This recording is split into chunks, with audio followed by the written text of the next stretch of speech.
मेरी वजह से कभी कहीं कम्युनल राइट्स हुआ ऐसा कहीं पर भी नहीं। जो इलीगल रूप से मेरे ऊपर जो एफआईआर की गई थी, मैंने हाई कोर्ट में वो केसेस को मैंने जीते हैं। मेरे ऊपर एफआईआर हुआ था जब भी कर्नाटक सरकार थी, और अब देखिए कांग्रेस सरकार माने हिंदू विरोधी सरकार, क्योंकि आज कर्नाटक में टीपू सुल्तान की जयंती बड़ी ही धूमधाम से मनाई जाती है। ये वही टीपू सुल्तान है जिसकी तलवार की मूठ पर हिंदुओं की खून पीने के लिए मेरी तलवार की मूठ चमक रही है, तड़प रही है, उस प्रकार से लिखा हुआ है। ऐसे टीपू सुल्तान की जयंती वहाँ पर धूमधाम से मनाने के लिए सरकार परमिशन देती है और हमें हमारे हिंदू फेस्टिवल में इन्वॉल्व होने से रोकती है, 3 महीने का बैन लगाती है।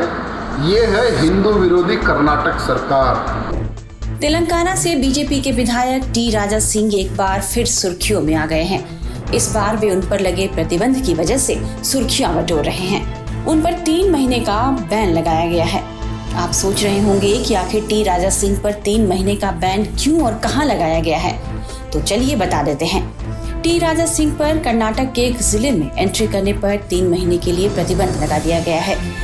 टी राजा सिंह बागलकोट जिले के मुधोल शहर में गणेश विसर्जन कार्यक्रम में हिस्सा लेने वाले थे, लेकिन इससे पहले ही कर्नाटक के अधिकारियों ने कानून व्यवस्था में संभावित गड़बड़ी का हवाला देते हुए उन पर प्रतिबंध लगा दिया। दरअसल हैदराबाद के गोशा महल से बीजेपी एमएलए राजा सिंह को कर्नाटक के बागलकोट जिले के मुधोल टाउन के गणेश विसर्जन कार्यक्रम में हिस्सा लेने के लिए आमंत्रित किया गया था। टी राजा सिंह का दावा है कि वे यहां मुख्य अतिथि के तौर पर पहुंचते उससे पहले कर्नाटक की पुलिस उनके आवास पर पहुंच गई और उन्हें बागलकोट आने से रोक दिया। कर्नाटक पुलिस ने बागलकोट डीएम की ओर से जारी एक पत्र उन्हें दिया, जिसमें उनके राज्य में प्रवेश पर पाबंदी की बात कही गई है। टी राजा सिंह ने अपने ऊपर लगे प्रतिबंध को लेकर कर्नाटक सरकार को हिंदू विरोधी बताते हुए अपने ऊपर लगे बैन की पूरी जानकारी देने के लिए सोशल मीडिया पर एक वीडियो भी जारी किया।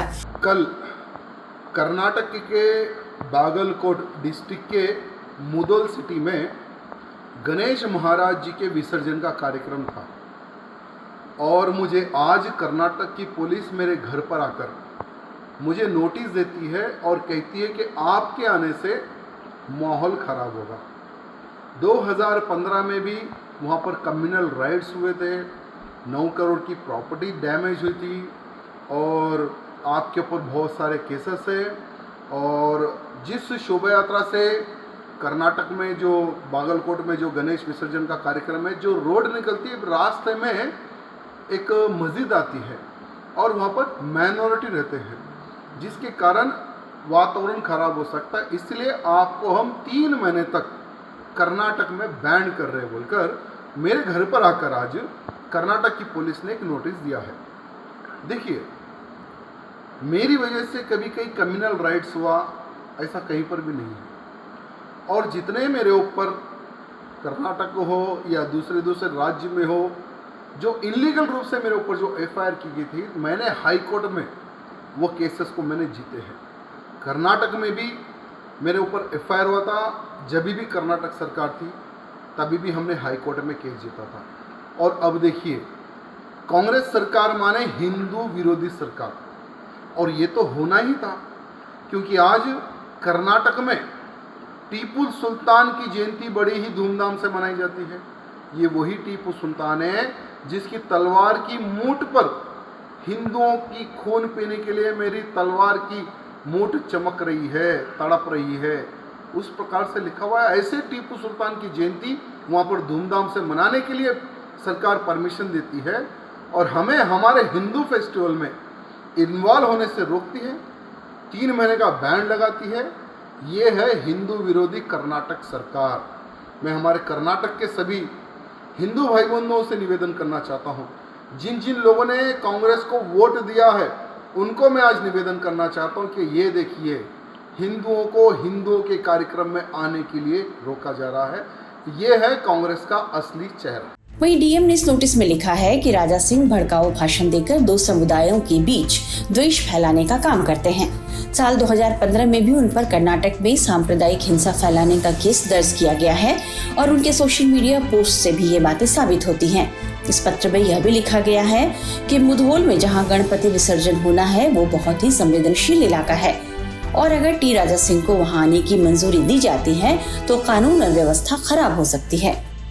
आपको बता दें कि टी राजा सिंह अपने विवादास्पद बयानों के लिए अक्सर सुर्खियों में रहते हैं। उन पर आरोप लगते हैं कि वे रैलियों में मुसलमानों को टारगेट करते हैं। मुंबई में दिए गए उनके एक भाषण को लेकर उनके खिलाफ एफआईआर तक दर्ज हो चुकी है। लोकसभा चुनाव के दौरान बीजेपी ने उन्हें हैदराबाद लोकसभा सीट का प्रभारी बनाया था, यानी यहाँ पार्टी को जिताने की जिम्मेदारी उनके पास थी। यहाँ से पार्टी ने माधवी लता को अपना उम्मीदवार बनाया था, जो इस चुनाव में हार गई।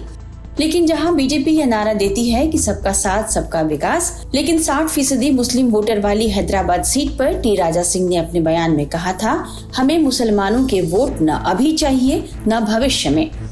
हैदराबाद में वे यहां से सांसद और AIMIM प्रमुख असदुद्दीन ओवैसी से सीधा टकराते हैं। राजा सिंह ने अपने कई बयानों में कहा है कि उनका लक्ष्य भारत को हिंदू राष्ट्र बनाने का है।